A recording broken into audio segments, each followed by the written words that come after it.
Good morning. I'm just making sure everything's working. I'm not sure that it is. Oh, it is.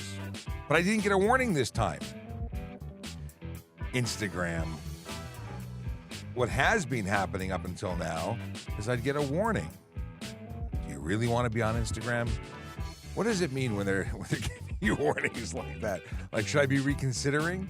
Anyway, good morning, everybody. It is Thursday. It happens every week, but today is special because it's the last show of the week because I'm not here tomorrow.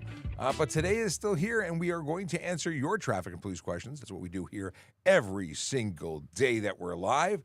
We're broadcasting on TikTok, YouTube, Twitch, LinkedIn, Facebook, Instagram, Kick, and, of course, the platform formerly known as Twitter, now called X, which, since we're mentioning it, seems to be working with the whole chat business. If you don't watch us live, or if you would like to watch us in other formats, know that we are rebroadcasting. We take the live stream and we upload it to podcast platforms so that you can watch it while you drive. No, let me rephrase. So you can listen to it while you drive, because watching it while you drive would be illegal. Distracted driving. We're not promoting that. Sounded good for a second. Not a good idea. If you're a passenger, you could do it. The deal is that you don't burn data, and if you are watching it on the video version, which is on Spotify, but if you're watching it or listening to it on any other platform, it's audio only. Still get your details while you cruise. I hope everyone had a great day. I hope everyone's having, has plans for a good weekend. Mine doesn't have anything terribly exciting going on, other than I have some stuff and things to do. But I will say, with all these holidays, this whole season of not being here full time, I kind of like the idea of a long weekend every weekend. Sadly, I can't maintain this, but just saying, it's nice. Today, we will be joined by Jerry Agar from News Talk 1010, the Jerry Agar Show. They're going to pop in around 10:30, so it's just you and me until then, and then they'll come in for 10 or 15 minutes, and then out they go and back to you and me. So if you've got traffic and police questions, this is how you get answers. You ask the question, we answer it, we move on to the next. Of course, if you've got dad jokes, we like to hear those. Send them into the comments. And what else can I tell you? I don't know. We'll just see what happens. I am Boy Mom. I see you. Although I don't see a lot of people in the stream on TikTok. Maybe it hasn't refreshed yet. I put out a video. Did anyone see the video from yesterday where I asked Alan Richson if he wants to come to the studio? Does anyone know who Alan Richson is? Yeah. If you don't, you need to. Well, I'll wait for the comments, but he plays on television a particular character. He's been in movies too. Okay, let's see what's going on here. We've got some greetings and salutations from our friend Akela. He's also provided a quote of the day. So and a dad joke. Oh, he's knocking it out. He's got everything going on. We've got Big Jeff Fresh with a good morning. We've got Tim Shallow with a good morning. Liz, of course, is here. It's good morning. It's Friday Eve. Yes, this is technically our Friday show done Thursday. And I am Boy Mom coming in from TikTok, the lone TikToker this morning, with a good morning to Sean and M. Shap. And that's my wife. Not Boy Mom, but M. Shap is. Okay, LJ says, good morning, Sean. Looking forward to another great show. Anything from facilities on the new table? I have not heard anything. I will have to follow, but that's my fault. I should have reached out to them. But I did finish editing an episode of TPS Traffic Jam, which will play tomorrow at 10 a.m. It'll come out as the live stream. Since I won't be here, we'll have that episode. It's about 35 or 40 minutes of awesomeness talking to Deputy Chief Larry Coco about lithium-ion batteries on and e-bikes and e-kick scooters and things like that. Oddly enough, New Year's Eve, a e-bike went up in flames on the TTC. Not fun, but it's perfect timing based on the fact that we have some educational material to share on this. And just editing takes some time. I wanted to include some video assets, some stuff and things to make it better. So I finally got that done this morning. And then I ran to get changed into uniform and then came to the screen to talk to y'all. Okay, we've got some questions. What are the consequences for 13 counts of mischief? That's a good question. I have to look up what the criminal code range is for what they can do, but 13 times whatever they want to do. that's not an area where I've had a lot of experience, so I can't speak to it. Like, I don't have experience in court with mischief charges and watching them go through. Most of what I've done in my career has been traffic related outside of the first year or so as a guy at 12 Division, year and a half, something like that. But even in court, I don't remember, because I used to be a court officer. I used to watch these things, but I don't remember everything. We got a question here, and it's a little out of order. Is Waze illegal? No, Waze, the app, is not illegal unless you're sitting there punching in destinations, but that could be any GPS app. You can't touch your phone unless it's mounted, and even then, you can't do anything other than answer or hang up, because if you're adding destinations to your GPS app on your phone, you're using your phone. That's illegal. That's distracted driving. Water. I've needed that. You know when you take the sip of water and you can feel it, like hydrating, like you can actually feel it trickle down? It's like magic. Oh, Brandon comes in and says, good morning. I'm only able to watch for a bit as I'm teaching first aid. I hope you have an awesome weekend. Thank you so much. We've got, okay, what do we got here? A cool user, or 2304 user says, cool, thank you. That's in response to the question about Waze. Yeah. Let's go back to what we were talking about here. We've got, ATM says, I just found out radar detectors are legal in BC. Is that true? If so, could you break it down? Well, I know they are legal in many places, and I believe BC is one of them. Check with your local police to confirm. They are not legal in Ontario, and rightfully, I don't know why anyone would make it legal. There should be no radar detector or device to prevent police from measuring your speed and enforcing safety laws. So I wouldn't get one just on moral purpose. Like, I just don't think they're right. What you should really do is just not speed. Because it's not about not getting caught. It's about not hurting anybody. Yeah, it's bad. There was a couple folks in the comments asking about, could you high beam somebody? And really, if we're talking about sharing information, high beaming someone is no different than having a radar detector. Well, it is in terms of law, and you can't get a ticket for sharing information that way. Yeah, you could get a ticket for using your high beams at night. They were saying, well, just a flick, just a flick of the high beams. But what you're doing is getting someone to temporarily change their behavior. And it's the same thing about having a radar detector. You change your behavior temporarily to avoid being caught and being held responsible. And then you go back to doing whatever was dangerous prior to. But what happens when someone gets notified, changes their behavior, goes back to what they were doing, and then hurts somebody? The problem is the behavior, not the avoiding detection so much. It's just don't do the bad thing. Don't do the wrong thing. Follow the rules. And people hate rules. Or they like rules for everybody else, but not for them. Yeah. I get it. Nobody likes to be told what to do. And my job is to tell everybody what to do. It's kind of what I do. A lot. CEO of No is what they used to call me. A badge of honor, I say.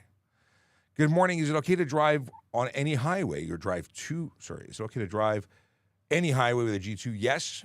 You're basically you are a licensed driver. You have conditions, and you need to complete a test to be permanent, but you're a conditional licensed driver.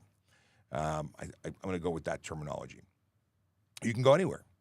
The only restrictions you have, other than having a zero blood alcohol content, you cannot have drugs or alcohol while you're driving, or in your system. When you are out and about between the hours of midnight and 5 a.m., in the first year you have conditions, and they relate to people under the age of 20 that are not your immediate family.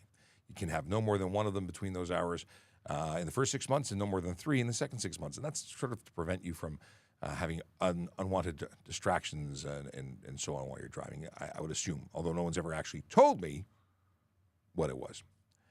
That guy, Powell, says he gave himself a burn. Okay. That's interesting. Let's see here. LJ says, I'm sure it'll look great when it gets here. Having a chat with guests all together is always interesting. Yes, this is about the table. Even in the podcast, I just took a fold-up table through it's that table behind me. I used that table for the podcast, and it is what it is. Let's see here. Braden says, so relatable. Thank you. I don't know what we're talking about or what you were talking about when you said that, but I appreciate all positive comments. By Joe says, I have a G2 test tomorrow and I can't drive the car to the exam, so how do I take the test? If you don't have a car, you don't take the test. You need to come with a car. You can talk to a driving school if you do not have access to a car, and you can, although it's short notice, you can try and book a driving instructor to take it to the test. Hello. Sergeant Campbell is arriving. We were just discussing the fact that we've got Jerry Agar coming onto the show, and at about 10:30, 10:35, he'll be on air. And we are, what else are we doing? I don't know. Yeah. We're talking about G2. G2 test. You know what I didn't do? I didn't talk about Vision Zero Enforcement Team. Well, let me get that out of the way. See, Vision Zero Enforcement Team is a group of officers that go out every day across the streets of Toronto looking to change driver behavior one ticket at a time. They do a pretty good job. They actually do a very good job. They write a lot of tickets. They do. And that's not their goal, but their goal is to identify the ones that are really, really putting everybody at risk by using cell phones, by stunt driving, and all those types of things, and catching those people. Yeah, they look for the big four. So speeding, aggressive driving, distracted driving, impaired driving, those are the offenses that we know lead to serious injury and death, and we have them focus on that because they can make the biggest change by focusing on those. And they're called the Vision Zero Enforcement Team because Vision Zero is our goal to have a 0 injuries and death. It's a good goal. It is. And the whole deal is that there's an acknowledgement that minor collisions will happen, but the ones that lead to serious injury and death are preventable and unacceptable. Absolutely. Now, today, being the 4th of January, they are in 14 Division and 43 Division. That doesn't mean they won't be anywhere else. That's the areas of focus. Christie, Ossington, Annex, Little Italy, Bendale, Woburn, Highland Creek, West Hill, Guildwood. Those are neighborhoods where real people live, work, and play and deserve to be safe. So that's where they're going to hang out. Now, Evandro's on Instagram. Sadly, there's no integration for chat for Instagram, even though we're broadcasting there. And he's leaving some messages there, so I will try and have a look there when there's questions. Did you finish up the G2 one? The G2 question was, how do I get to do my G2 test if I can't use the car tomorrow? That's the question. Oh, you need a car. Yes, but my understanding is you can go to a driving school, call and book an instructor who could maybe give you a little bit of a preamble and then take you to the test, and you can use their car. They do like do a that. Great idea. It is the only way that I know. Or I guess if you know G1, you can't rent the car. The only option you have is a driving instructor or someone to take you. And if somebody else was to rent a car for you, you wouldn't be able to drive it because that's not included in your rental agreement. Yes. I acknowledge that this whole graduate licensing program makes it difficult for people who are new and have no access to anyone. Like, how do you get driving experience as a G1 if you don't know anybody in the country? Yep. It's a problem. I totally acknowledge that. And that's where you get into driving schools, which I think everyone should utilize, but that's a large investment for some people and it may not be an option. It's a very small investment in the overall grand scheme of things. 100%. When it becomes you're a better driver, you're not getting in collisions, you're not hurting yourself or other people. It's just about I'm just trying to put myself in their shoes, going, that's a whole lot of money. It could be $2,000. It could be that's the kind of money. There may be cheaper options, but it could be a lot of money for some people, for most people, and things are just more expensive these days. In general. We were talking earlier about BC. They had just found out that BC has radar detector or allows radar detectors. And I got into the whole, how much I dislike them because I really don't like them. Is it Shot A? Is that is that Shot A? Yeah, I'd say. Was that not a musical performer, and that's the way she spelled it, right? So, okay, hopefully I didn't incorrectly pronounce your name. They want to know if changing the music while driving is illegal. Depends. I was about to say, depends. Funny how that works. Yep. Depends on where you're changing your music. Depends if it is a built-in system in your car. Depends if you are distracted or careless while doing it. So, yes, on your phone, absolutely unlawful. Now, what you can do, and many people don't realize, is you can say, hey, Google, or hey, Siri, and it will wake up, and you can say, next song, play this artist, play my favorite playlist. It'll do all those things. I mean, at home on my HomePod, I tell it to raise the volume and lower the volume. I don't have to touch anything. Yep, absolutely. And it's legal. Now, talking to your digital assistant, if it's not exactly listening to you, can be very frustrating, and I've often yelled and screamed at my phone. But, until you get to that point, it's pretty good. Yeah. So you've got options, and touching your phone isn't one of them. If you have a DUI, can you drive an e-scooter? Funny, you mentioned that. I got a staff sergeant to be who's messaging me. I'm just responding. I'm live streaming. I pre-programmed. I'm live streaming. Come watch online. So, can you drive an e-scooter? That was the question. What's your thoughts on that? Well, it's under the Criminal Code of Canada. It's a motor vehicle, and the prohibition or the disqualification you're going to get for having a DUI is going to preclude you under the criminal code. And I would say you cannot drive an e-scooter. So at the period of time, and this is how I read it, the period of time where your driver's license is under suspension, the 90-day mandatory license suspension right off the bat, you would be able to operate it because there's an exemption allowing non-licensed people to operate that electric motor vehicle as long as it falls within the guidelines. The pilot. As soon as it is outside of that, then no, it's a prohibited drive. Right. If you are prohibited from driving because of a criminal code conviction after you go to court, then no, you couldn't because it's still a motor vehicle. So just to break it down. The only exemption is for a license plate, insurance, and a driver's license. That's the only exemption for it. Under the criminal code, it is different than the Highway Traffic Act. The prohibition, the 90-day administrative suspension is an HTA suspension. It is different, and it would all fall behind the descriptions and definitions there. Now, the Sarge talked about the fact that there are legislation or pilot programs. An e-scooter, if it's an e-scooter, like we're talking e-kick scooter, it cannot be capable of going more than 24 kilometers an hour on a flat surface, cannot have a motor more than 500 watts, cannot have a seat attached, cannot carry cargo. There's rules. If you're talking about an e-bike, cannot go more than 32 kilometers an hour, cannot have more than 500 watts motor, unless it falls as a cargo e-bike, which has different rules, and still can't go more than 32 kilometers an hour, but because it carries cargo, it can have a bigger motor. And as long as it conforms with those, and it's the 90-day, absolutely, I agree with you. I went straight to the DUI conviction, and the conviction is different because the definition is different under the criminal code. Yeah, absolutely. Under the criminal code, it's any motor vehicle. Doesn't matter whether there's an Anything exemption other than muscular power. Yep. Simple as that. Doesn't matter if there's an exemption for this pilot program. Yeah. So there. The trick to that one is do not get a DUI. Well, and that shouldn't be a trick because you should not get behind the wheel of a motor vehicle with any alcohol or drugs in your system.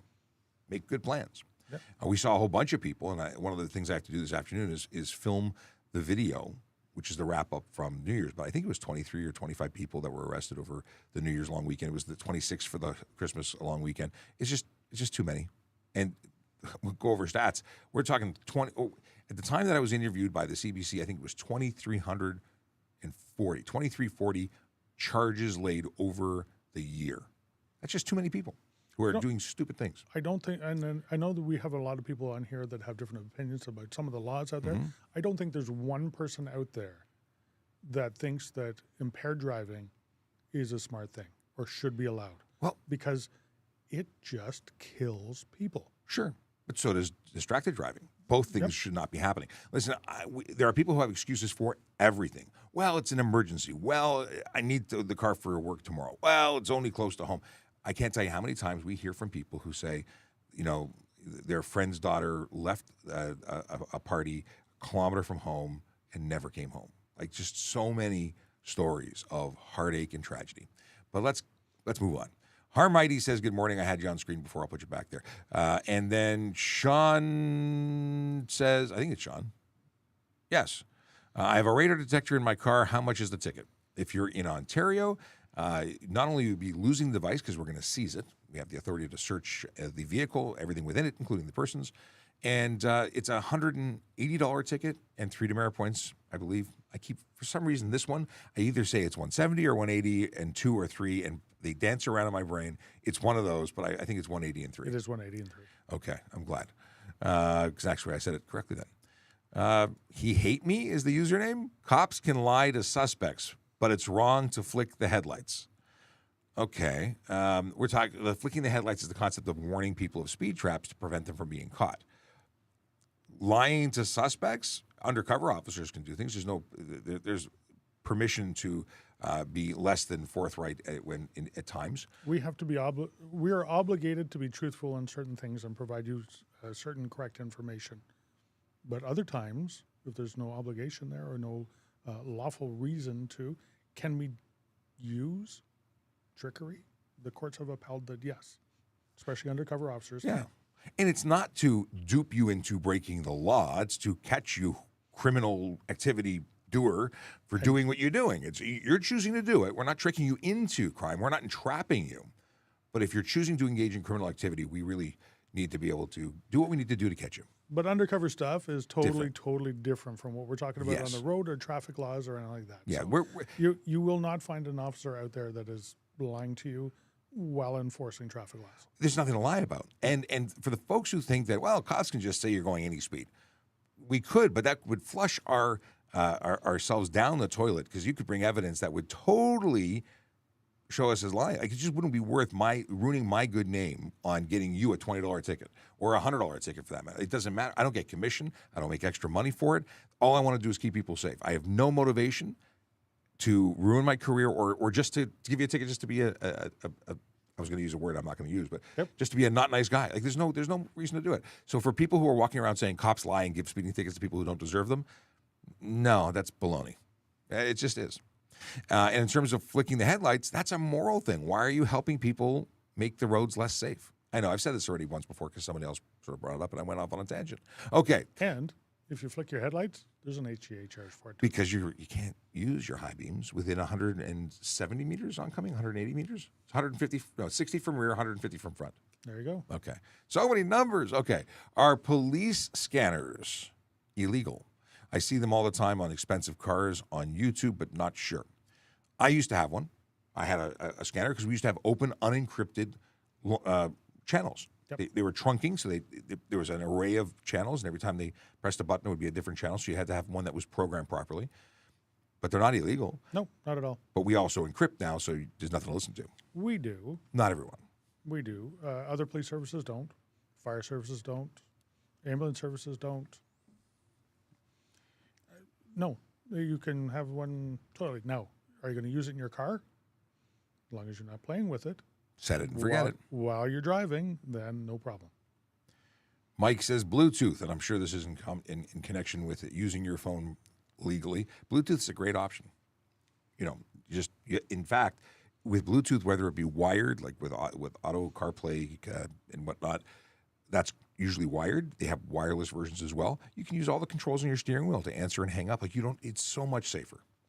In my motorcycle, I have a Bluetooth set in my helmet. Nice. And I can talk to it, and I can fast forward, rewind. Does it answer? Answer calls, hang up calls. I can do everything without. Have you ever asked Siri to tell you a joke? No, because I'm not an Apple person. Well, you have an Apple. I do have an Apple. Yes, I don't like using it. But my work phone's an Apple, and my personal phone is the better Android. Well, you can be wrong sometimes.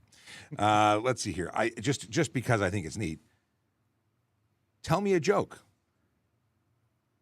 I decided to take up fencing, but my neighbors told me to put it back. So we have gone hours of tell me a knock-knock joke, and it'll ask you, and you have to respond to the prompts. And my kids love this while we drive. If we're on road trips, we'll at least do 20 minutes of knock-knock jokes with Siri. So what I'm getting at is it can do so much more than people give it credit for. Controlling your music is just one of those things. Illegal U-turn before what is this? Oh, this is for a ride program. If we're doing ride programs and you do a U-turn, is that what we're talking about? I think that's what we're talking about. So illegal U-turn on its own is probably a clue that you're doing something that needs to be investigated. No, I think that it's a question, is it illegal to do a U-turn? Before a check stop? Yes. So if the check stops, is it illegal specifically? I don't think there's an offense for it. It's just a clue to be investigated. I guarantee you, and as a ride supervisor out there, somebody who sets up ride spot checks, most times I have somebody sitting in a non-uniform car just a little ways away for exactly that. You self-identify yourself to the officers as somebody who does not want, because they may be hiding something. We call it a clue. I think you're going to get pulled over. Yes. Don't do that. And a lot of times, those are all the people we catch, are those ones doing that. Oddly, There are occasions. it is so weird. We have, what are the consequences for one stunt driving at 180 kilometers an hour and a race charge? Oddly enough, racing and stunting is under the same section. I wouldn't see No, it. you could. Is there a race separate charge? So 150 is the maximum. If you do that's an offense to exceed 150. Race charge, both stunt, but could be a separate charge. Oh, interesting. I've never thought of weighing it separately. The deal is that the consequences for stunt driving are, on your first conviction, $2,000 to $10,000, a 1 to 3 year prohibition, and up to 6 months in jail. On a second charge, I don't know if those would work if they get two charges. If you have two convictions for the same offense, if it would work there, but that could be 3 to 10 years suspension, and additionally $2,000 to $10,000 and up to 6 months in jail. And of course, if you do it a third time, you're looking at a lifetime ban, and the same. And good luck getting insurance. Yeah, that your rates might be a little bit higher.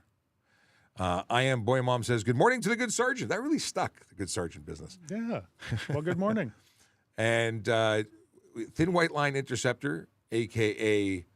Ryan, sends us a comma. And I don't know why. It's to make you pause. There you go. Take a breath. He wants us to pace ourselves.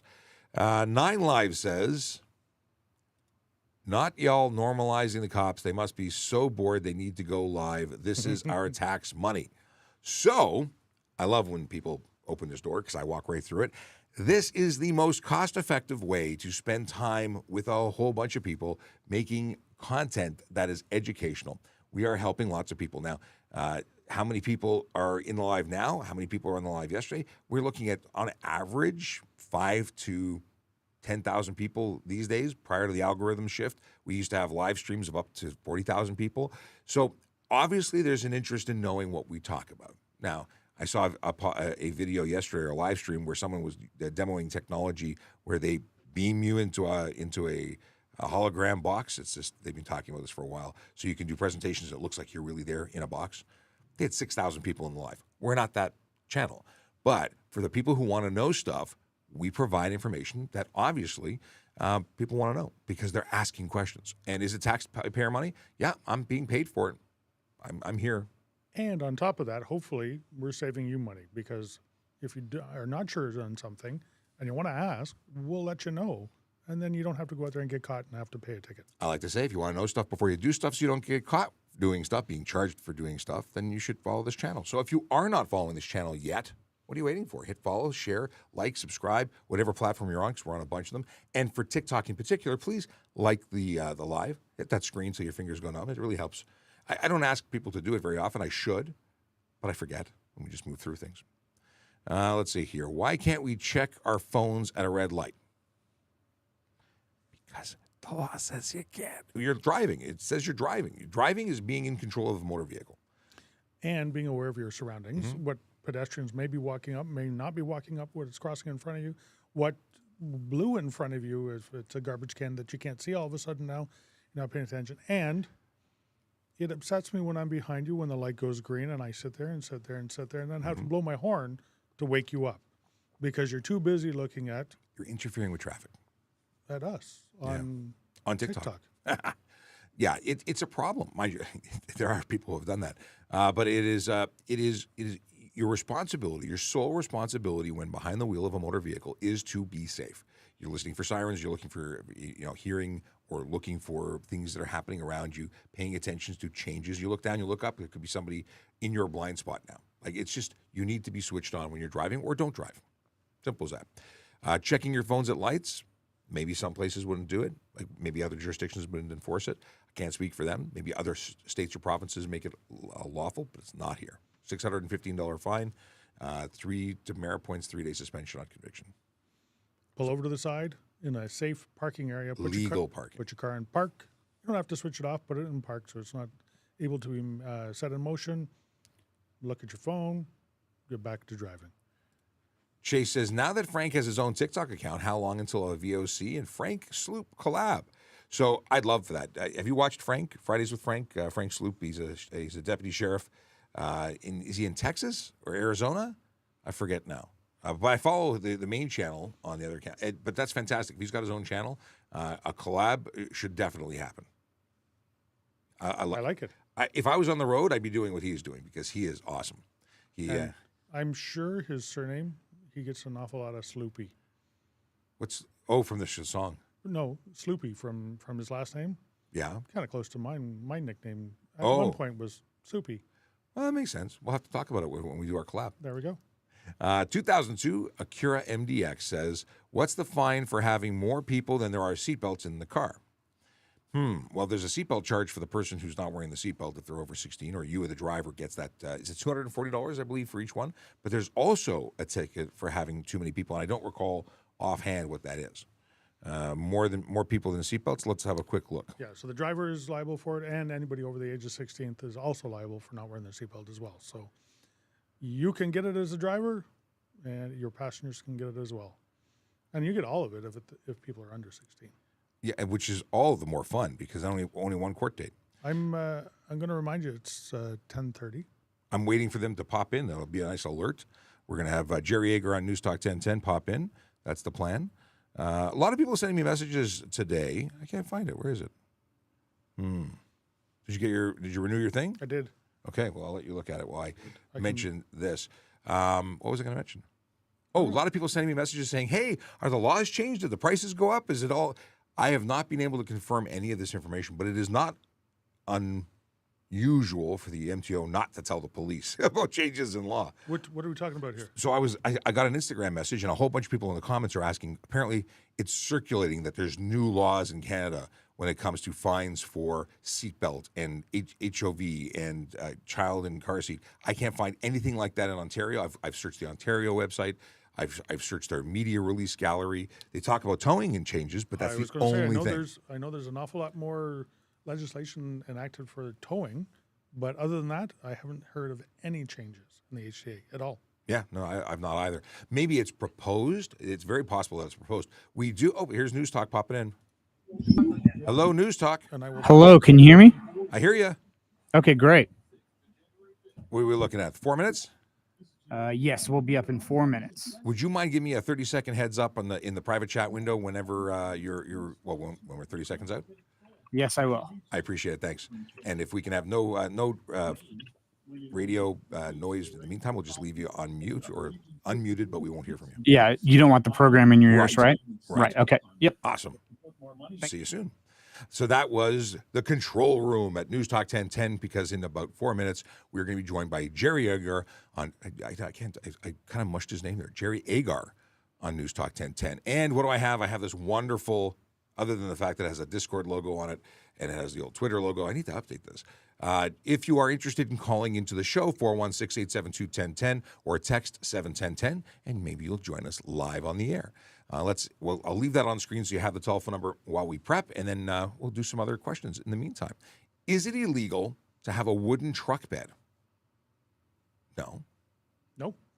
As long as it's properly secured.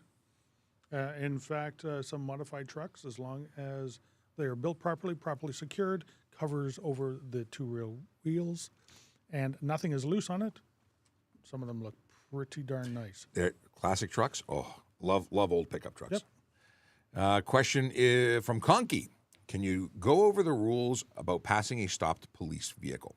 So police, fire, ambulance, emergency vehicles, and tow trucks that are at the side of the road with their emergency lighting or their amber lighting system activated, it's called slow down, move over. So if there's an extra lane available, you are to change lanes and slowly pass. If you are unable to get, there's no extra lane, you are to slow down considerably, but there's no specific speed. No, and you have to slow down no matter what. Even if you do change lanes, you have to slow down. Mm-hmm. So that would be well under the speed limit. Yes. Or the flow of traffic. Oddly enough, some people would just slow down to the speed limit, considering they've reduced their speed, but that could be 30 kilometers an hour. Now, that is the slow down and move over law. There also are, if you have a stop police I just vehicle, realized you're currently Jerry. You come move in because you're completely blocking. No one's. Look at that. If there's a police car out there that is closing a road, and you decide to drive around it, there's another fence right there. Well, that is a problem. That's a different one. You know what? I'm probably better looking this way. I'll tell Jerry. I'll take it off screen for a second. But now so there's other fines. I think it's $4.95 for failing to slow down and move over. I think. I've only laid the charge once, twice, maybe, very rarely. 40 seconds away. I'll put Jerry's face back on the screen. Again, it's 416-872-1010 or text 71010 to ask questions to Jerry. And I'll take this off the screen. We'll get back to your questions in just a few moments. And I'll get back into the middle.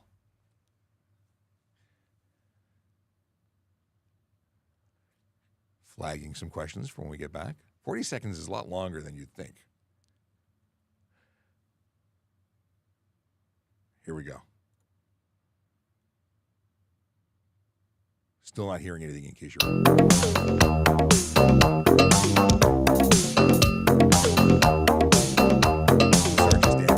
On the go, take News Talk 1010 Toronto with you. Download, listen, and learn through the iHeartRadio app. Now back to Jerry Agar. On a daily basis, traffic cop Sean Shapiro at Traffic Services is on TikTok answering traffic questions. And every couple of weeks, we dip in and do it here on the radio. Sean Shapiro, good morning. Good morning and Happy New Year.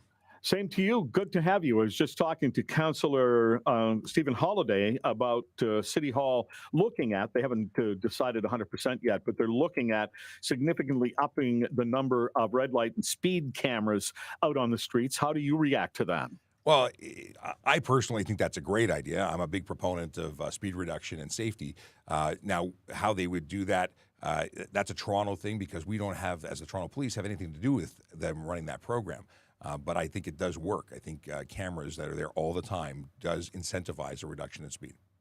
And I have some people writing to me, Sean. They're very proud of the fact that, oh, well, we know where those cameras are. We go spray paint the lands. Blah, blah, blah, blah, blah. You know what? That's like the guy who drives like he thinks he's Mario Andretti or somebody on the road zipping in and out of traffic. These are the morons that are the reason we have to try and control traffic.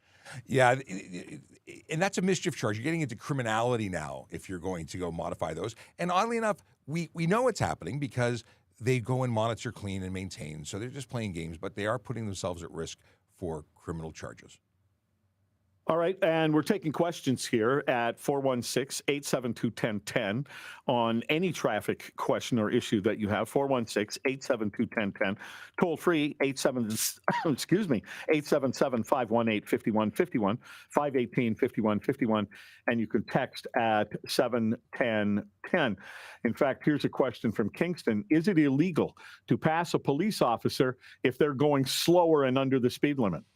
Not illegal, but there may be a reason why they're doing it. And if they're like, sometimes we'll do a sweep where we're actually actively moving with our lights on to prevent people from passing. That would be a problem if they did that. But just in general course of driving, no, it's not illegal. Now, if you are passing us and you are speeding, you might get pulled over. You never know. Okay. Well, if I have to speed in order to pass a cop, then I just think, well, I'm not that stupid. But if if I'm out there and the speed limit is 90, and for whatever reason the cop is going 85 and he's in the middle lane and I'm in the left lane and I'm cruising along at speed limit, I'll cruise past him. I've done it many times. Nothing happens. Perfectly legal. Yeah. The cops don't own the road. Well, we like to believe it sometimes, but it's not about owning it. It's just that, you know, if we're doing the right thing and we're setting an example doing the right thing, it's probably a hint that you should do the right thing too. Yeah. Well, I was going to facetiously say, well, he's going slow because he's on his phone, so he didn't notice.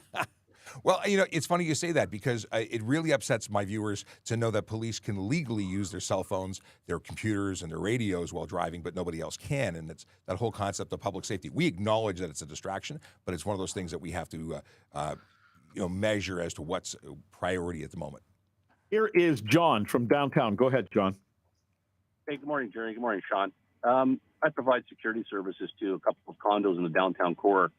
What's going on with the enforcement levels with these vehicles that have these modified mufflers? Because it's quite a problem, and it's happening at early morning hours on any given day.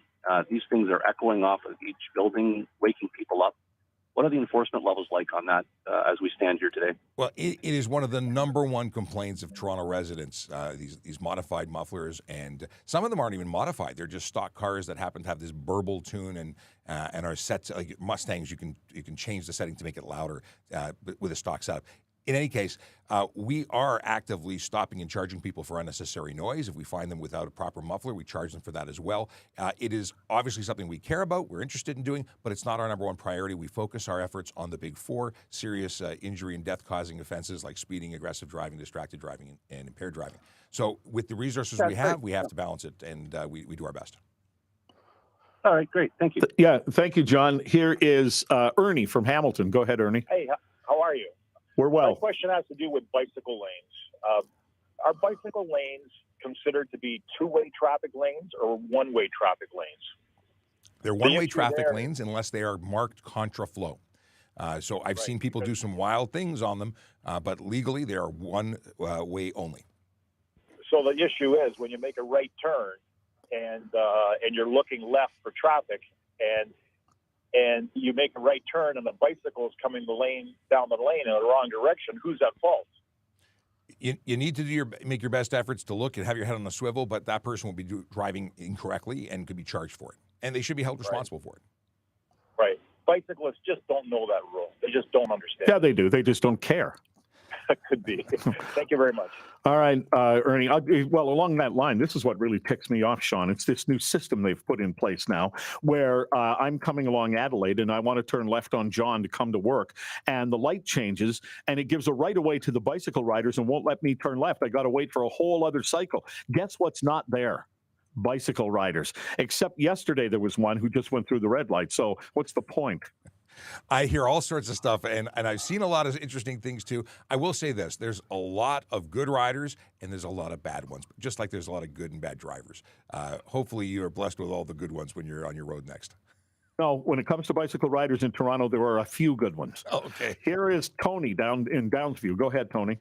Hi, good morning. On several occasions, while hanging a left turn and not having an advanced green, I've noticed and experienced traffic going opposite my direction, but straight, would be somewhat distracted. They would not be moving, so I hang a left because oncoming traffic, albeit one car, is not moving. In one particular instance, I got pulled over by an officer and was advised, it was a warning that it is an unsafe left turn lane change. And I advised, well, the individual coming toward me was not coming, and I saw the opportunity to hang a left because that person did not proceed. And the officer said, hence why it's a warning, please be careful. So I'm wondering, is this a gray area, or is there a law saying you can't hang a left if there's oncoming traffic and they have right of way? So if the light is just about to turn green or has just turned green, very fresh. Already turned green. Green. I'm just explaining to you that if it was just fresh, it just turned, and you say, I'm going to make this turn before the oncoming traffic has an opportunity to go, that's actually stunt driving. We'd suspend your license, take your car for 14 days, and you'd have a whole bunch of problems. If it's that you sat there, gave every opportunity for the other vehicle to go, what's reasonable, and then they still don't go, it's reasonable for you to make that turn in safety. But it is risky because that person could decide to start driving. And a friend of mine called. Apparently his son was in a collision where exactly that scenario happened. Driver wasn't moving. They start making the turn. Driver put down their cell phone, decided to accelerate. Path wasn't clear, and they drove into the back of his vehicle. So it's a riskier situation because there's a lot of assumptions, and a lot of people can't drive. All right, Tony, thanks for that question, Tony. This is inevitable today, Sean, but this was texted in. What methods should police use to disperse protesters who are blocking roads and disrupting traffic?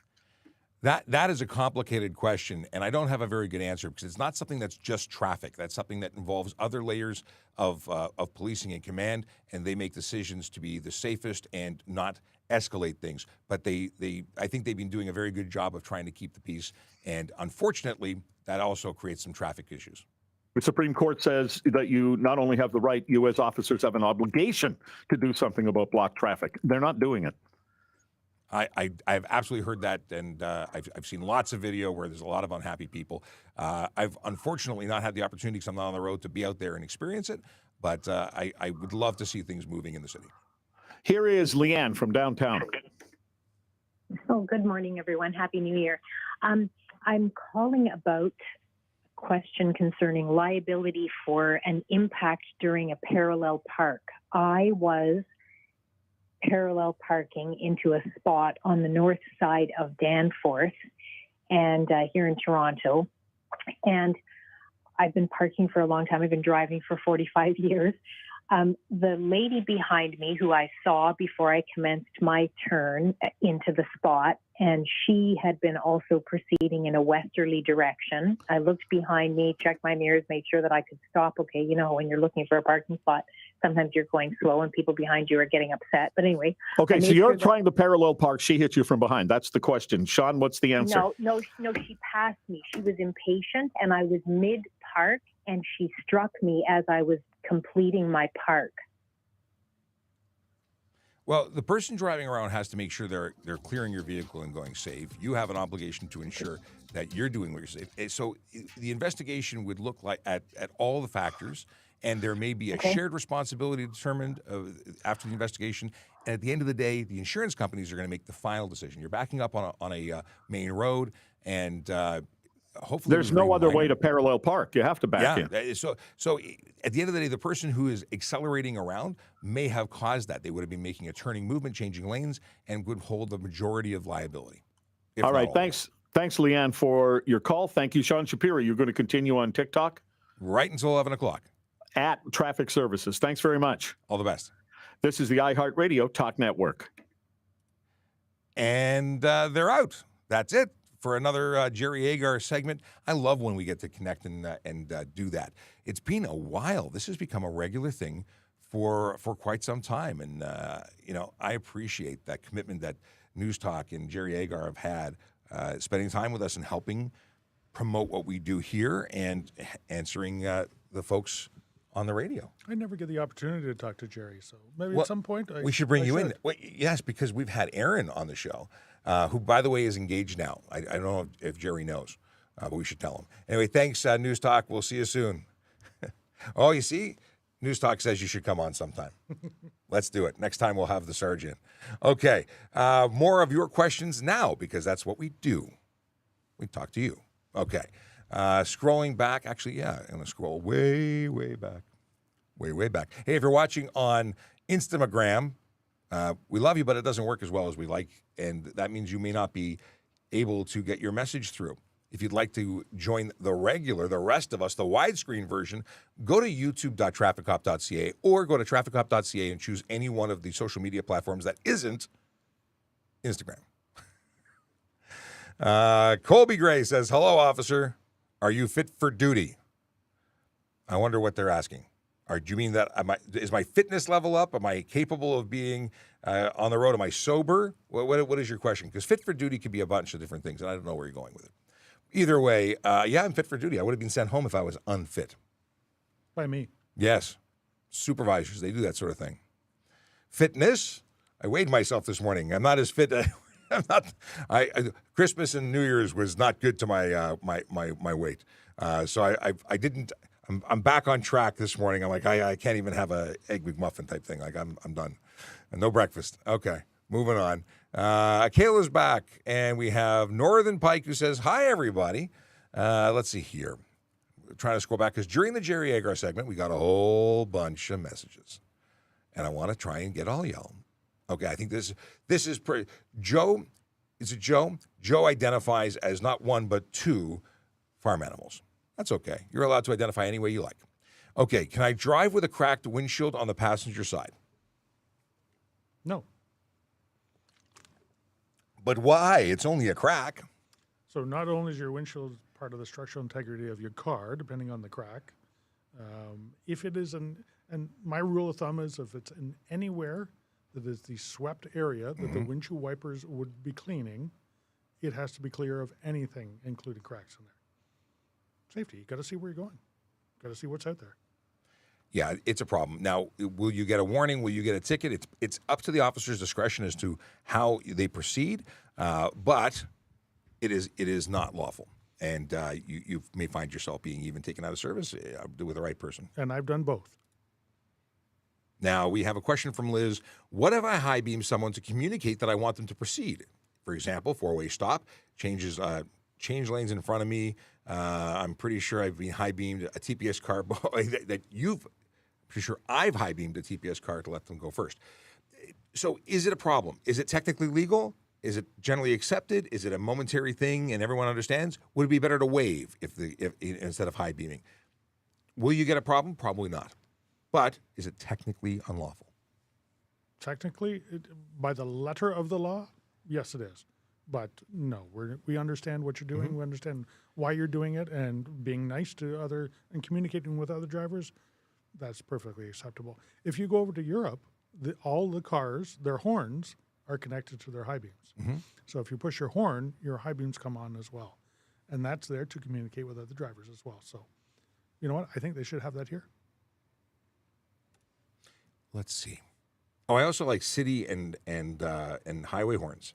They have two-tone horns, so you can give it a meep meep when you're in town, but a when you're on the highway because you need more. Sorry, what is it? Meep meep? Chase says, Sergeant Campbell just said that if you had someone rent a vehicle for you to take to your G2, then it would break your rental agreement if they were pulled over. Could the police do anything? HDA? So, Chase, I said for your G1. So if a G1 license holder went and rented a vehicle, they would not be able to rent it because a G1 is not a full license to drive. And he's saying to take your G2. So he's saying someone with a G1. So somebody else takes the G1.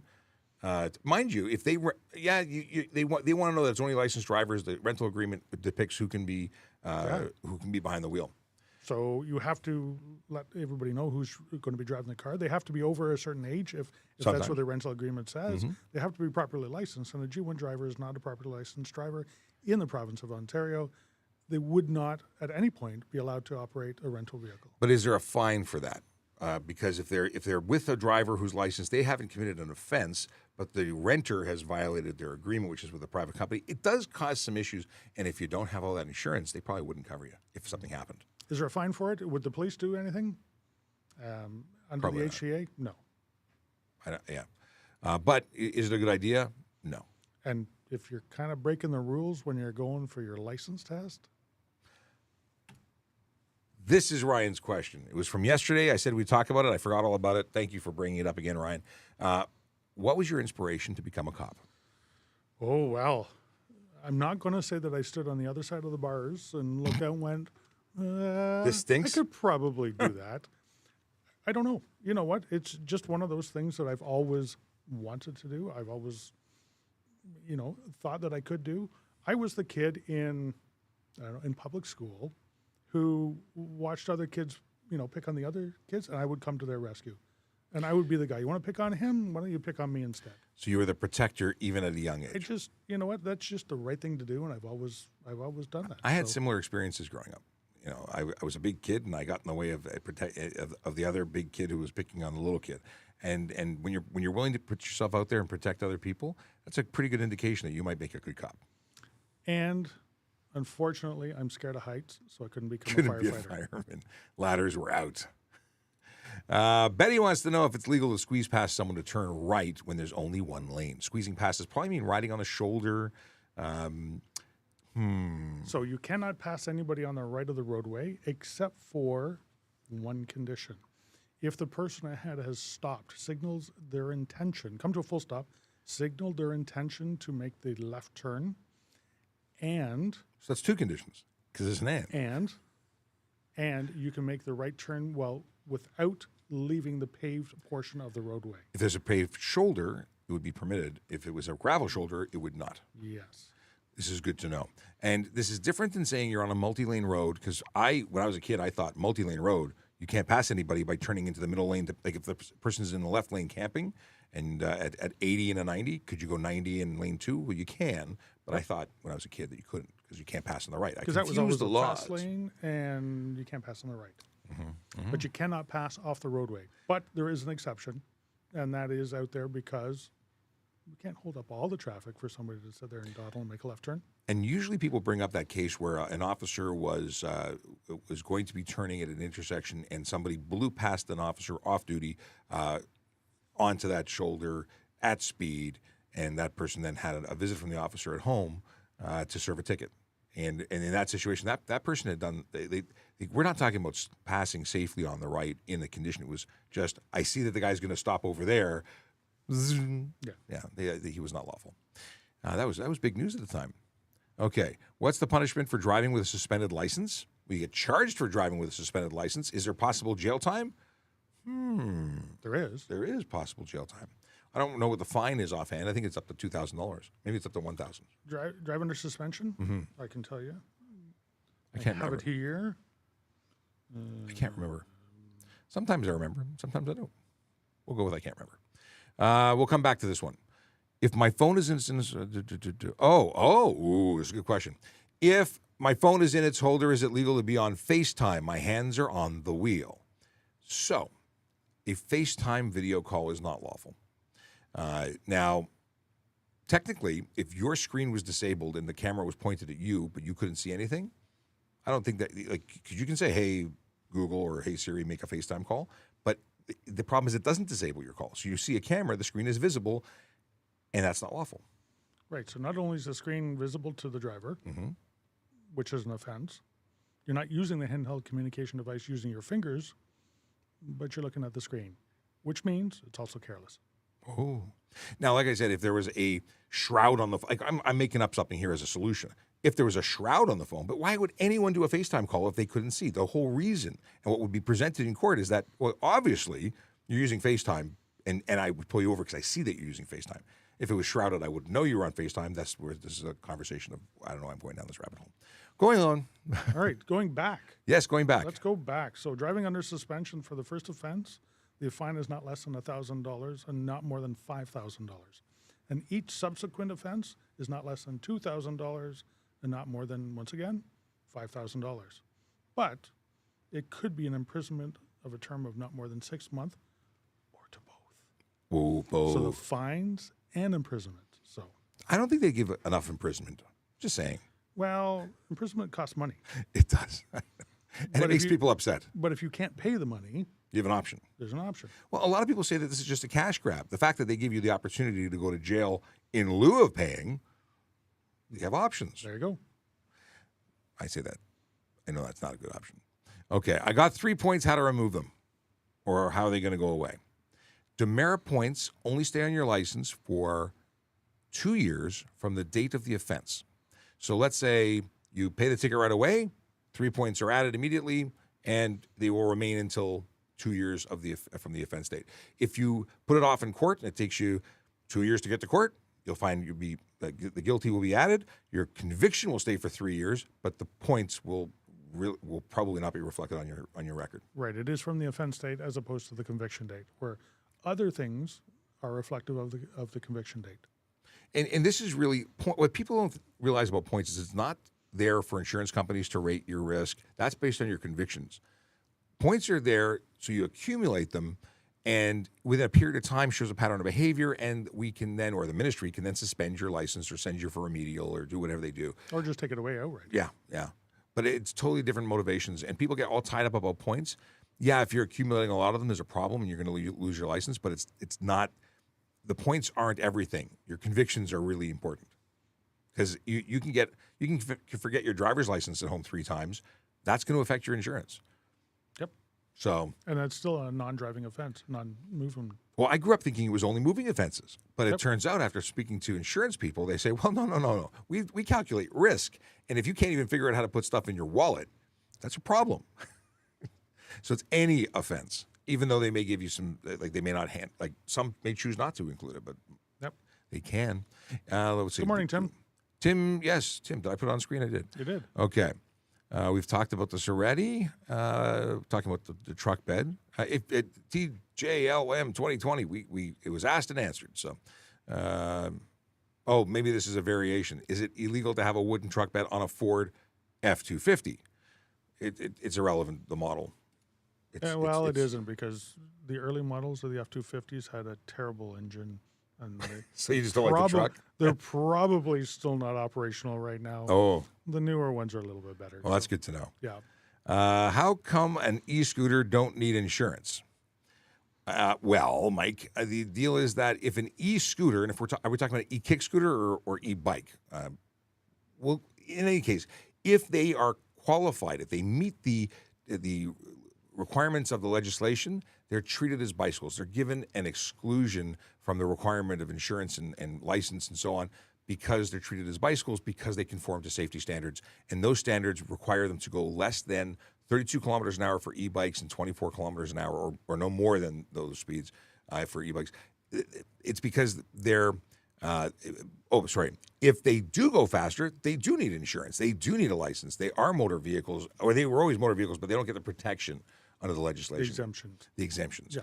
But there are a lot of people, myself included, that would like to see more done to regulate these because there's a lot of people who are, using them incorrectly and unsafely. And there's no way of really knowing who they are unless you catch them in the act. Yep. And a modified e-bike operating on a roadway in Ontario is subject to a $5,000 minimum fine. For no insurance, if it is modified. Yeah, because they're suddenly or instantaneously a motorcycle. Yep.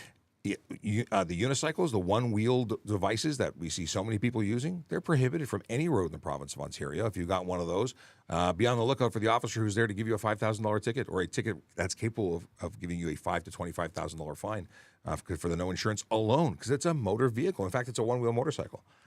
Because the description of motorcycle under the Highway Traffic Act says up to 3 wheels. It does not say must have 2. So I'd say it's a motorcycle. Now, it has to have a seat to be a motorcycle, but it's a motor vehicle anyway. And I've seen a lot of these where they crouch down and get lazy and they just sit down. But those things really motor. Really, really motor. I think they're fun. I think they're amazing. I want to try one. Private property.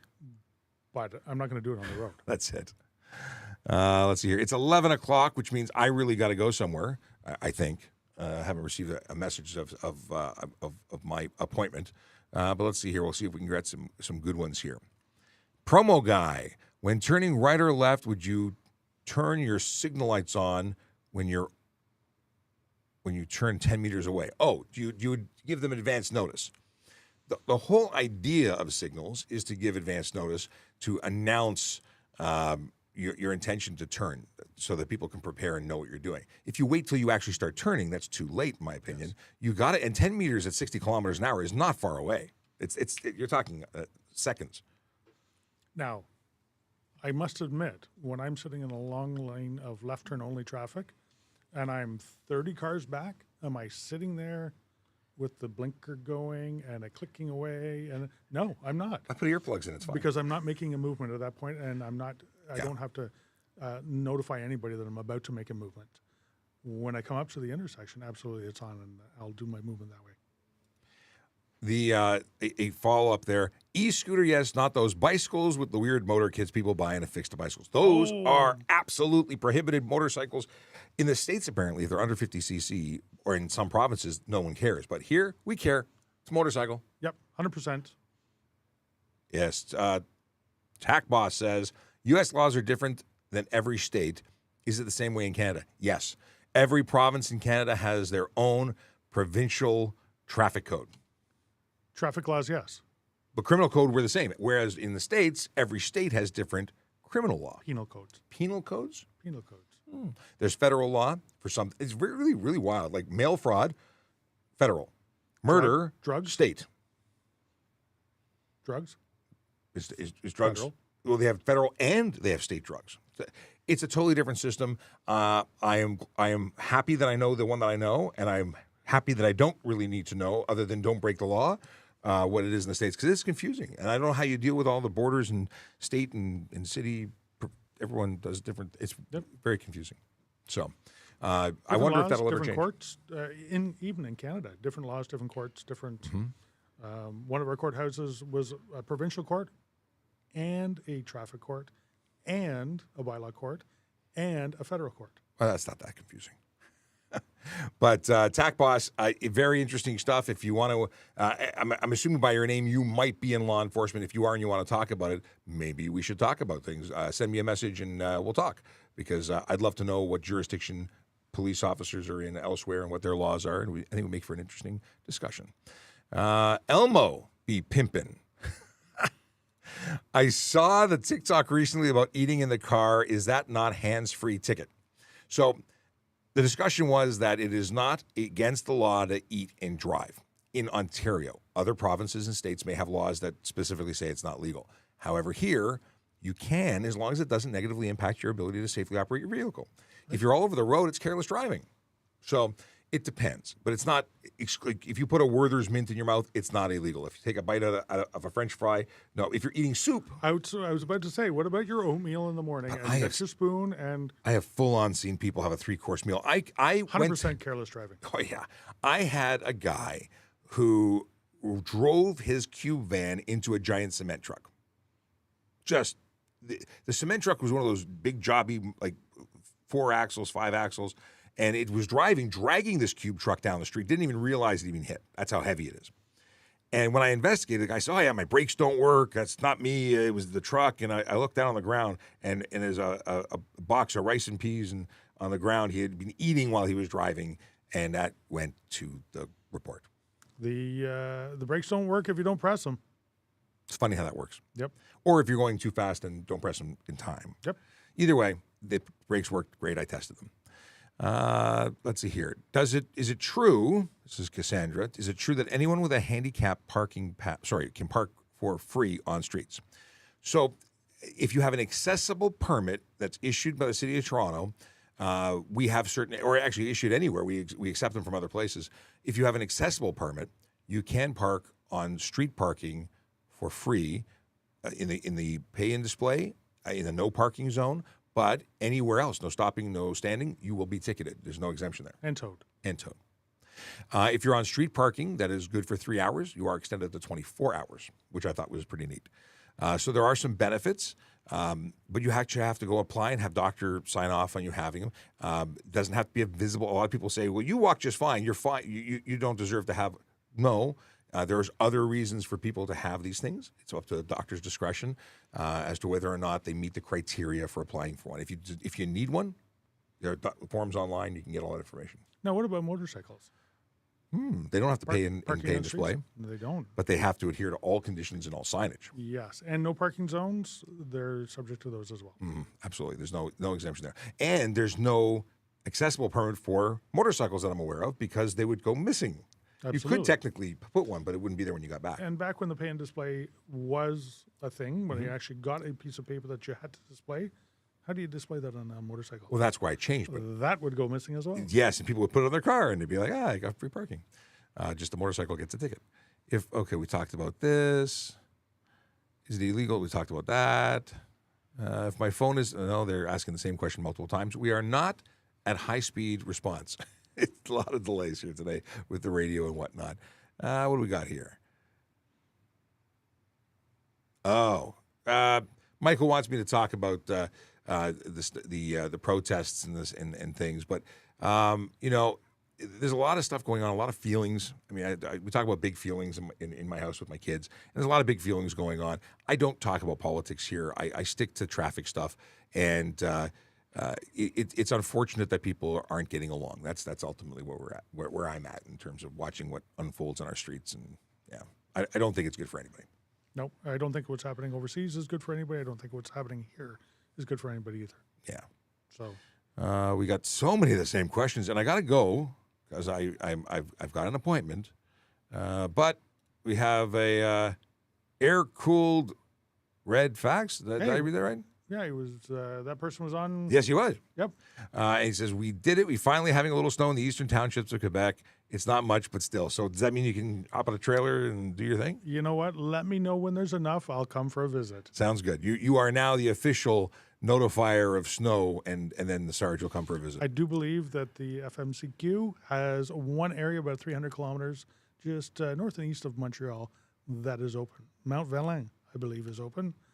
But I think it is very, very busy right now since that's the only place that's open.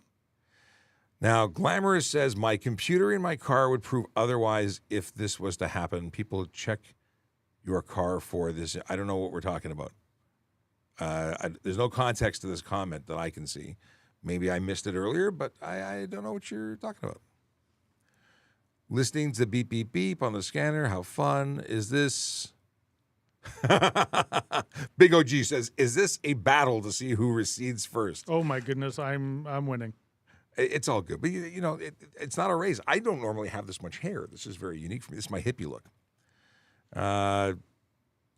And Air Cooled Red Fact says, Google does it too on Android. Do they have better jokes though? That's the question. I think that's what we're talking about, jokes. Yes. I have done Android that. from the good sergeant to the wrong sergeant. That's it. I am boy mom you've been discredited now that you've identified yourself as an Android user.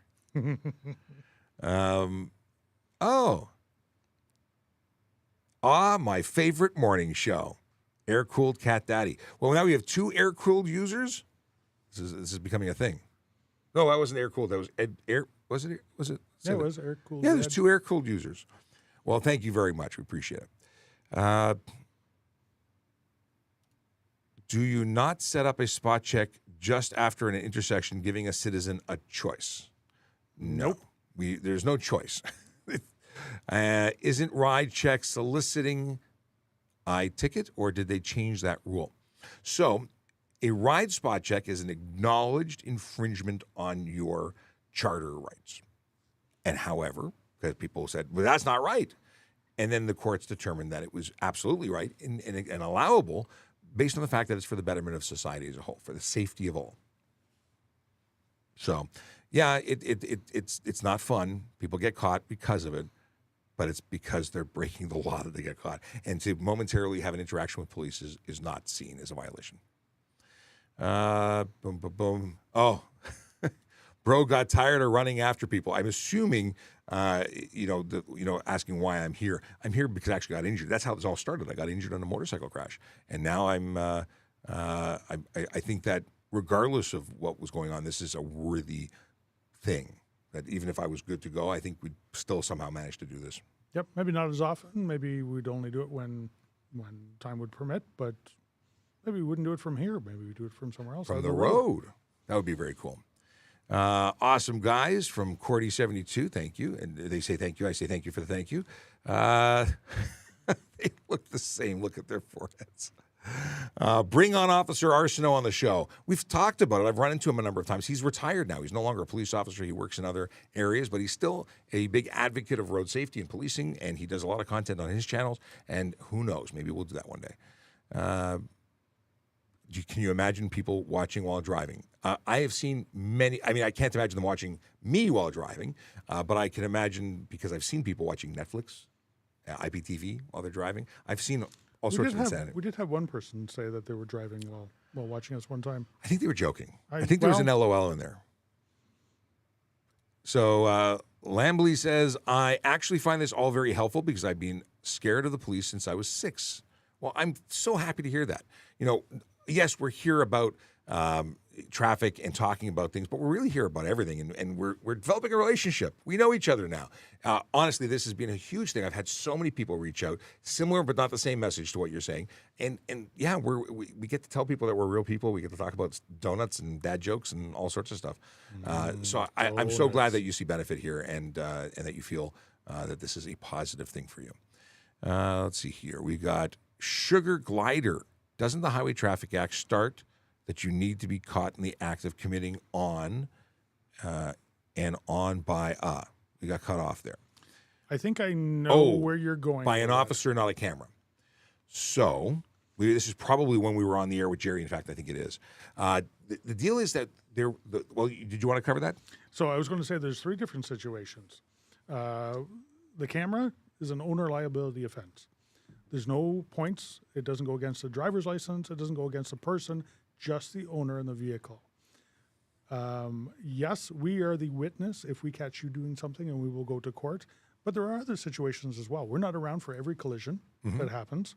So we don't even have to be there to lay a charge. We can go there, gather the evidence, speak to witnesses, or just on the evidence alone, lay a charge. So no, we don't have to be there at all.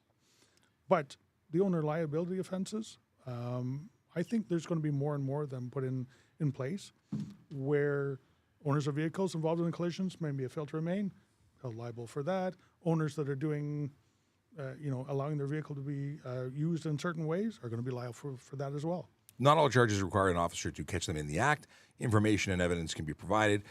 Video evidence very often can be provided. And specifically on those traffic cameras, like you said, specific charges were developed to be owner liability. It's not even the same charge. You run a red light in front of a red light camera, it's a different charge under the Highway Traffic Act than that of one that I would lay as a police officer, which comes with consequences like, points and big money.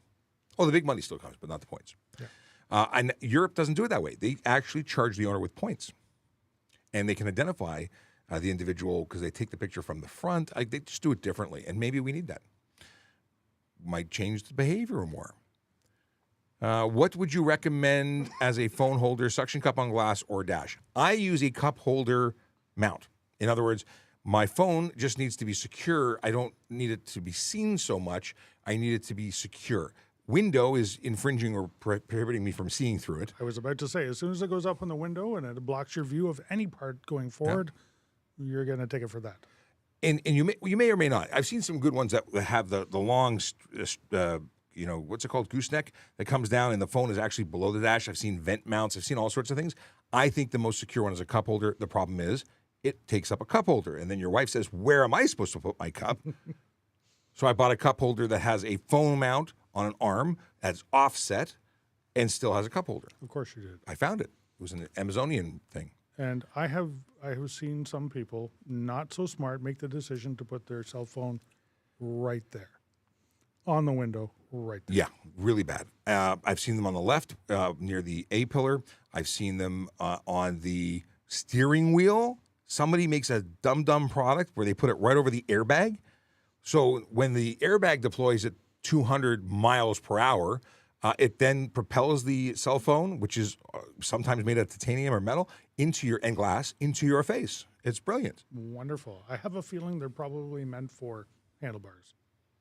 No, it's Not one that goes steering over a steering wheel. It's like specifically designed to go over. It's stupid. Wow. It's like the stupidest product I've ever seen, and it's all Wow. over Instagram. Come buy this stupid thing. Okay. And why do you need it there? Like it's for people watching TV and hiding it. Mind you, I have seen it all. I've seen people on iPads driving cars, so I shouldn't be so surprised. Is there a law for playing music in a car too loud?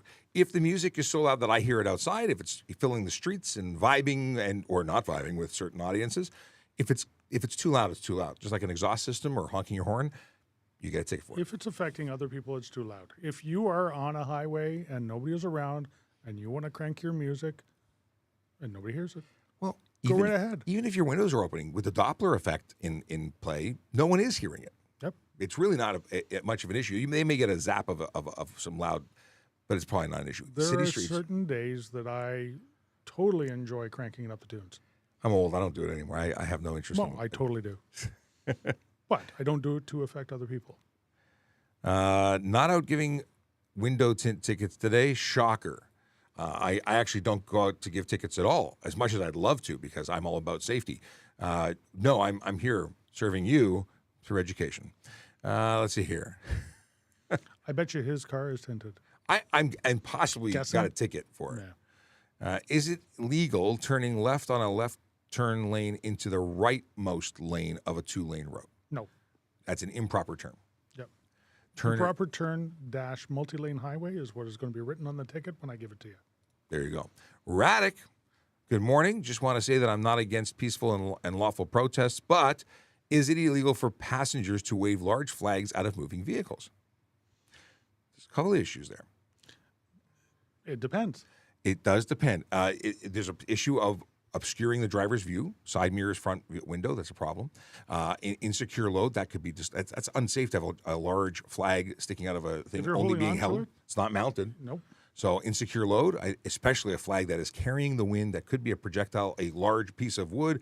We're talking about something that is not safe. And if it's touching anybody else or interfering with anyone else, you have another potential issue. Most people that are hanging flags out the window are doing it on a pole, or they're sitting out the passenger window. Seatbelt holding it up. offenses. All those things go into it. The act itself, just in the simplest form, is no. It's That's not right. unlawful. It's the combination of things. And I see people on television standing out of sunroofs, seatbelt offense. If they're doing that on the highway, I would say it's unsafe or dangerous driving, potential criminal at times. There's a lot of potential if you want to go there. But is the goal to keep people safe? Is the goal to what is the goal? We want to keep people safe. That's the ultimate thing. But if we wanted to go down the road of nitpicking everything, we certainly can. I've noticed red light cameras will take photos of cars making right turns on rolling stop. That's because you have to stop for red lights. It's not a rolling stop. There's no such thing as a rolling stop. There's stop and Absolutely. not stop. You know what? You can come to a complete stop before the white line. You can make sure the roadway is clear. And if allowed, you can make a right turn on the red when it is safe to do so. That's it. That's your exemption from a red light. Mm-hmm. I see an awful lot of people come to court for red light tickets and say, but I was turning right. But you didn't I stop. watch people daily roll through, not even slowing down. They're doing 15, 20K around a corner. Like it's ridiculous. And I love this story. Oops. That's for you. Yes, but I want to ignore it. How do I press the button? There it is. It was hiding.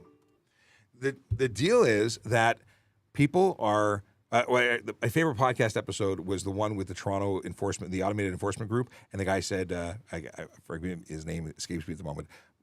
Someone got 4 red light camera tickets they made 4 laps of the street. They just didn't stop for any of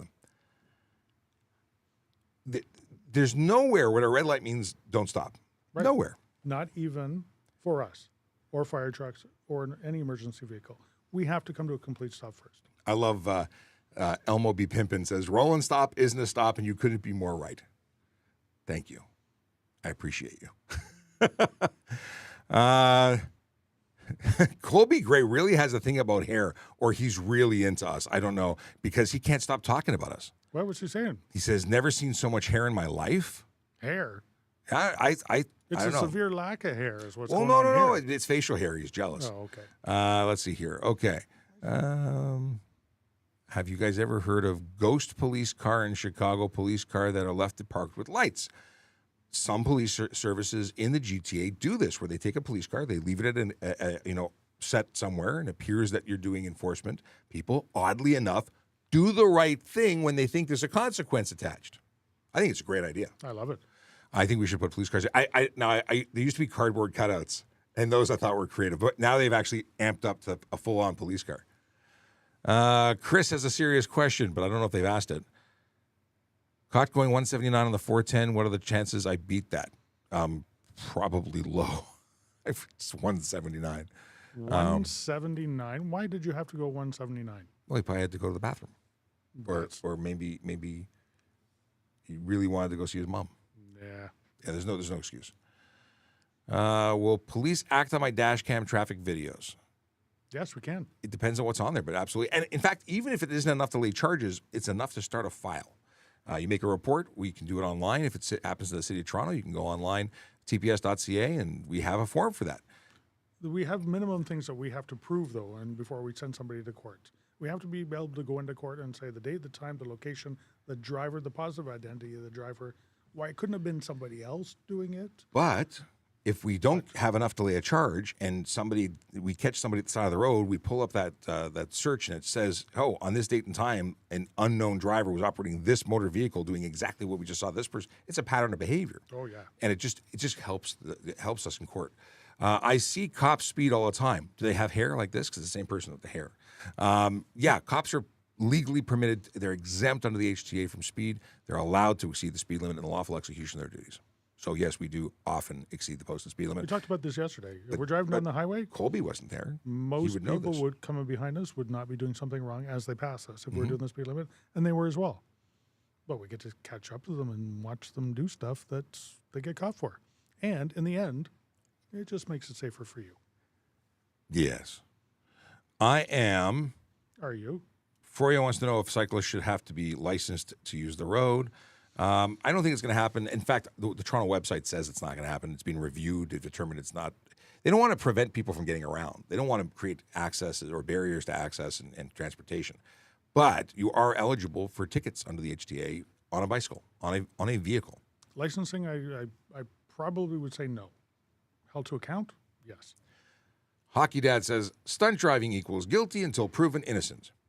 Well, there are administrative penalties that happen right at the roadside to stop that behavior from continuing. Mm-hmm. You have a choice, or you have an opportunity to take that to court if you actually weren't doing that. Mr. Wang is tall, and is there a way to avoid drilling holes to put a front plate on legally? The best way that I can suggest is tow hook adapters, if that's an option for you. They're not illegal. Like a zip tie? No, tow hook adapter being the tow hook on most vehicles where there's a cap. There's adapters that screw into that hold the plate on either the left or right-hand side in a conspicuous position at the front of the vehicle, meeting the requirements under the HTA. that would be the best option if you have no other place and you are adverse to drilling holes. But zip ties are a good way to go with a drill. Maybe not in your Ferrari. People are adverse to paint chips. And There is a Tesla solution, which is double-sided tape. The only negative to that is you may not have your license plate, and it may come. Well, that's the problem. That's why loose. so many of them. So Tesla does a really piss poor job of putting it on the front of the vehicle. I will say this: I've seen third-party aftermarket stuff that is a system like a push bar, but just for the license that goes back to the frame, comes out and sticks up, and it doesn't involve the body at all. And I don't know how safe it is, but I've seen it. So depending on your vehicle, there's a couple options, but I think the toe hook adapter is a good one, personally. Not in your front windshield. No. The Ontario Shuriken, as I like to call it, is a dangerous projectile in the event of a collision. In fact, so many things in your car. If you knew how much damage items in your motor vehicle could cause after a collision, you'd probably have nothing in there, which is ideal. But animals, bags, picture your book bag when you were in school. If that was being tossed around as you spun down the road and it hit your head, do you think it could hurt you? It would hurt you. A friend of mine was driving when he rolled his car, and he had a Diet Coke in his center console, which the entire vehicle was coated in Diet Coke. Things move around. It's not just a static, everything moves. I got rear-ended. Everything in my trunk, and I drive an SUV, everything in my trunk was in the back seat. I got hit in an intersection by an impaired driver a couple of years ago, leaving here from work, and my trailer hitch, which was underneath my back seat in my pickup truck, so the receiver was underneath in the storage compartment under the seat, came out and went flying past me as this happened. I got rear-ended, and I found a challenge coin that I had lost for 3 years in my truck. It was stuck under the seat somewhere. It was in my footwell. I was so happy. I called the guy because I was delivering it to somebody. I found your challenge coin. Can you drive in other provinces with a G2 license? The answer is yes. But you must follow the conditions that are on your license. If you don't abide by those conditions, you can be charged. Absolutely. I think we're done. Dad joke. Okay. I got fired from Pepsi because I tested positive for Coke. That's worthy of sound effects. Yep. Is it possible to ask why I'm pulled over by the police? Sure. Yeah. In fact, usually we're very open about it. I don't make guessing contests. I just, I pulled you over because you were speeding. That's it. Usually, well, all the time, I will tell you. But I will tell you usually after you provide your documents to me. Yeah, we don't argue until, because people say, no, I wasn't. Okay, first, I'm going to start with your ID, and then I'm going to tell you exactly why. First of all, you're obligated to provide me with this. After that, let's have a conversation about what's going on. Is that Tom Segura? Who are we talking to? I don't know who Tom Segura is, but so that we know for either us. Neither one of us are Tom. No. In your opinion, are the road rules that you think are just bonehead ideas? What is it? Are there road rules that I think are bonehead ideas? I don't think there's any that I'm offended by. I mean, they're all pretty logical. Yeah, I think there should be more road rules. I think they got rid of some road rules that actually were beneficial. I don't know. Most rules of the road, most laws, most regulations are put in place because somebody somewhere did something that hurt somebody, caused damage, injury, whatever. And that's usually why it's there. Or the government needs money. I don't have any that I don't have any that I'm. Sorry, I got a text to say. Easy for you to say. Yes. He squirrels a lot. No, I got a text about my appointment, which might get canceled. So, yeah, I don't remember. I lost my train of thought. Oh, well, tomorrow will come back. No, well, I'm not here tomorrow. I've seen cops turn on their sirens just to pass a red light, then turn off their sirens many times. Yes, you would. And for good reason. I do it quite a lot. Because if I'm going somewhere in a hurry, it's sometimes safer and easier for me to travel somewhere without my lights and sirens going on. However, but to get through a red light, because I'm going somewhere in a hurry, because it's a dangerous situation, I must have my lights on and I must have my siren on and I must pass through the intersection safely. However, everyone has allegedly seen a police officer do that just to go to Tim Hortons. Well, if Tim Hortons is getting robbed, that's probably a good thing to do. You don't have your lights and sirens going the whole time, letting the robber run away. There's that too. But then everyone says, well, then they just got online in front of me at the Tim Hortons, which I think is ironic that everybody on the internet has had this experience, which I don't actually believe. But I will tell you that there is a potential or a possible reason for that. If I'm going to a call, hot, 911, lights and sirens, or through an intersection, and then the radio says we have enough officers on scene, all other officers slow down. I'm going to slow down. My heart rate is probably pounding out of my chest. There's a lot of stress. I'm probably going to pull into the first place I see to have a break and and have a coffee or a bathroom or whatever. It is totally reasonable, and that's the only reason I could see why that would happen. It happens all the time. We have a lot of police officers. Everybody for an assist call goes lights and sirens or as quickly as possible. And the first one or two arrives, takes care of the situation, tells everybody, we got it. Yeah. You can slow down. Now, on top of that, people like me, supervisors, we are obligated to review officers' body cameras and in-car cameras. Every time we turn the lights on, our in-car camera goes on, and it captures 30 seconds before we turn the lights on or turn the siren on. If I see somebody doing that, then they're going to be answering to me, and then police act charges. They'll get documented for doing that, and they may face Highway Traffic Act charges because they're not going through the intersection properly. I've had a friend, a police officer, a couple. Not that many, but I've got, so a friend of mine was a Toronto police officer. He's since gone to other service. He went to assist an officer, and he didn't stop for a stop sign, the one right in front of the station. And he was documented 4 hours or 8 hours for it. Mm-hmm. We have to follow the rules that we have to follow, and the rules that we're exempt from, we're legally exempt from. But we are reviewed. We are the most scrutinized industry on the planet, I think more so than doctors and lawyers. And everything we do is recorded, and so many agencies looking at us. If we do something wrong, we are made an example of. And held to account. Absolutely. As we should be.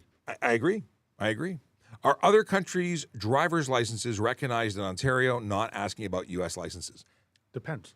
It does depend. There are majority are. There are some that are not. www.trafficcop.ca. If you go to the bottom, there are links. Those links will bring you to a page that talks about drivers or newcomers and visitors to Canada. It talks about each provincial requirement and what's allowed, what's not allowed in terms of licenses. So. And your license may not be, on its own, may not be allowed to operate over here. But if you combine that with an international driving permit, which is really just a interpretation card for languages in different for licenses in different languages, you may be able to drive on the power of your own license with that interpretation card. It is all about know before you go. Don't assume.